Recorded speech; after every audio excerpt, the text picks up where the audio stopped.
Chapter 1. The Wrong Number. My name is James. I am a husband. My wife's name is Sarah. I am an accountant. I work with numbers. My life is very quiet. It is very normal. But for 2 weeks, my phone rings every day. It is always the same number. It is an unknown number. I do not know this person. It is always an old woman. The first time I answered. I said, "Hello?" The woman's voice was very soft and very old. She said, "Mark? Is that you, Mark?" I was confused. I do not know a man named Mark. I said, "I am sorry. You have the wrong number. My name is James." The old woman was very quiet. Then she said, "Oh, I am sorry. I am very sorry to bother you." Then she hung up the phone. I did not think about it. It was a mistake, a simple mistake. But she called again the next day, and the next day, for 2 weeks, every day, the same unknown number.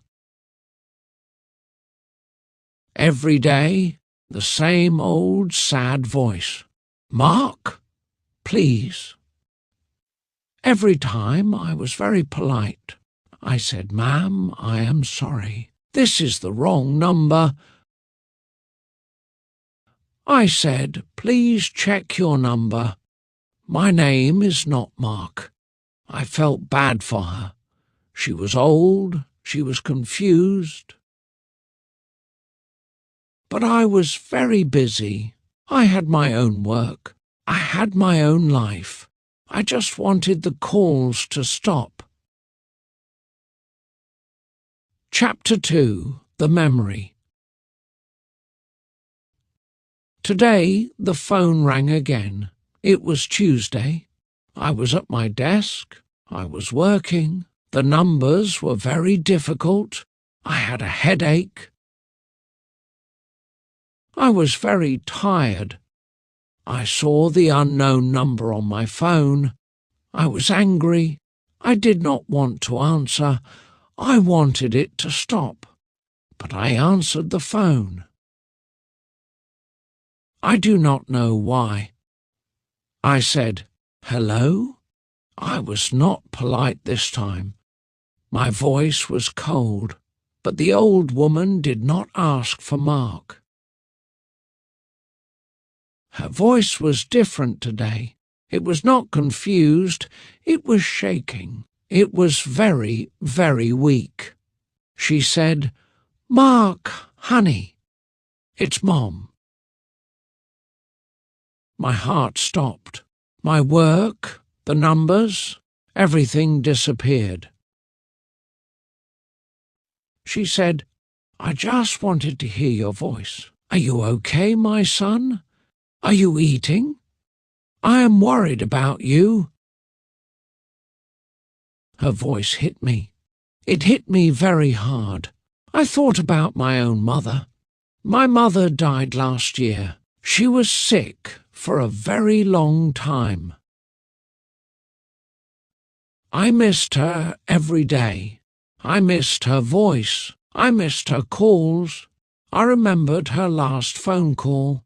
It was a Monday. I was at my office. I was in a big, important meeting. I was very busy. I saw her name on my phone. My mother was calling. I did not answer the call.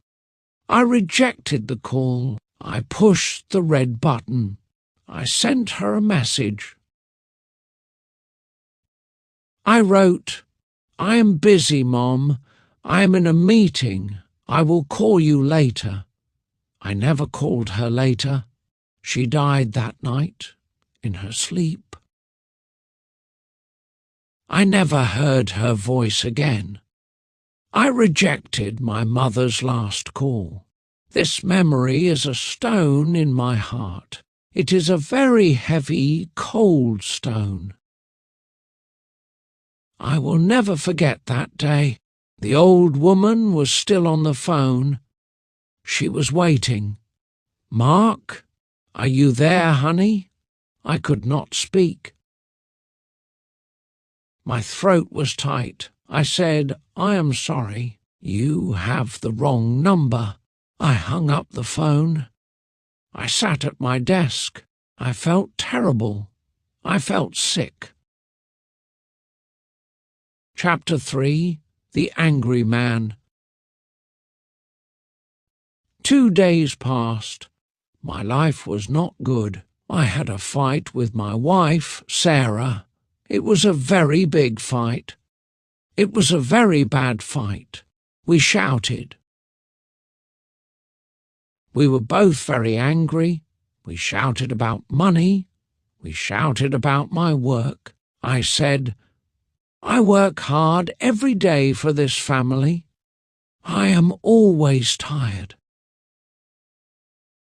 Sarah said, "You are not here. You are always at your office. You are a ghost in this house. You do not talk to me." Her words hurt me. I felt very angry. I felt very lonely. I left the house. I slammed the door. I went for a walk. It was cold outside. I was in the dark park. I sat on a cold, wet bench. I was the loneliest man in the city. My phone rang. I looked at the screen. It was the unknown number. It was the old woman again. Today I was not patient. I was not sad. I was just angry. I was full of pain from my fight. I answered the phone. I wanted to shout. I wanted to scream. I wanted to say, "Stop calling me. Leave me alone. I am not Mark. I am not your son. I have my own problems." I opened my mouth to speak. I was ready to shout, but I did not speak. I heard a sound.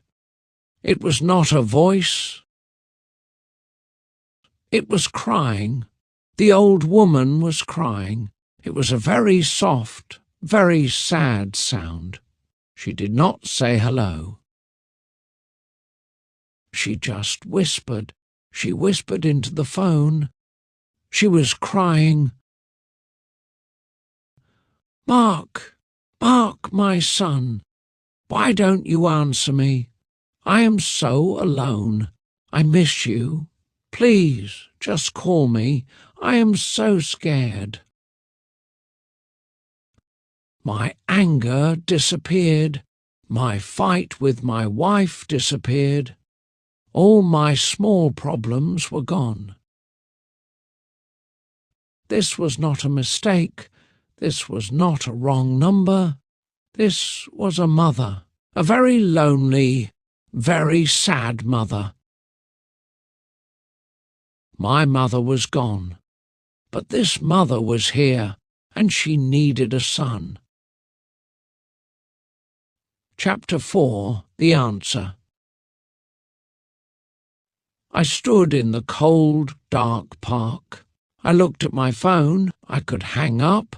I could block this number. I could walk away. I could go back to my angry, lonely life. I thought about my mother's last call.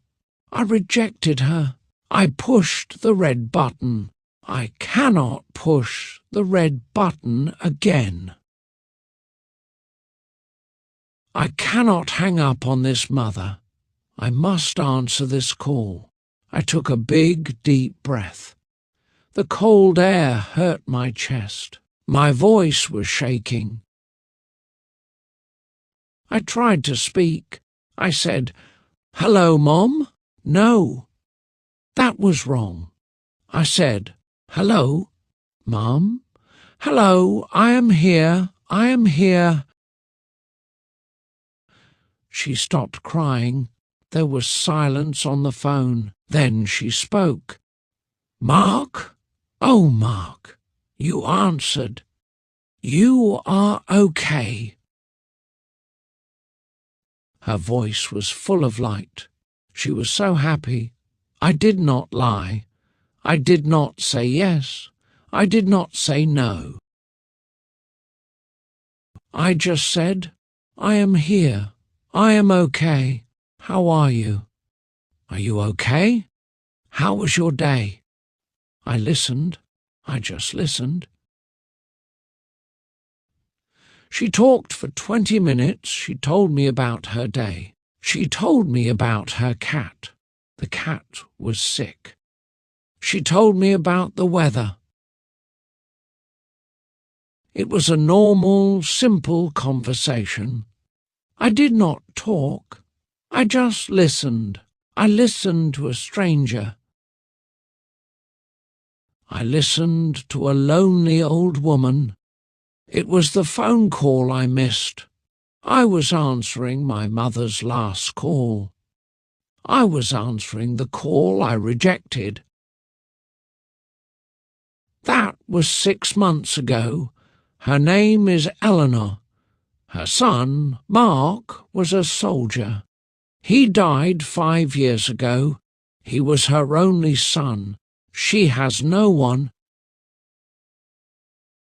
I am not Mark. She knows I am not Mark. But I am her son now. I visit her every week. I bring her food. I fix her old radio. We talk. We drink tea. I am not a stranger. She is not a stranger.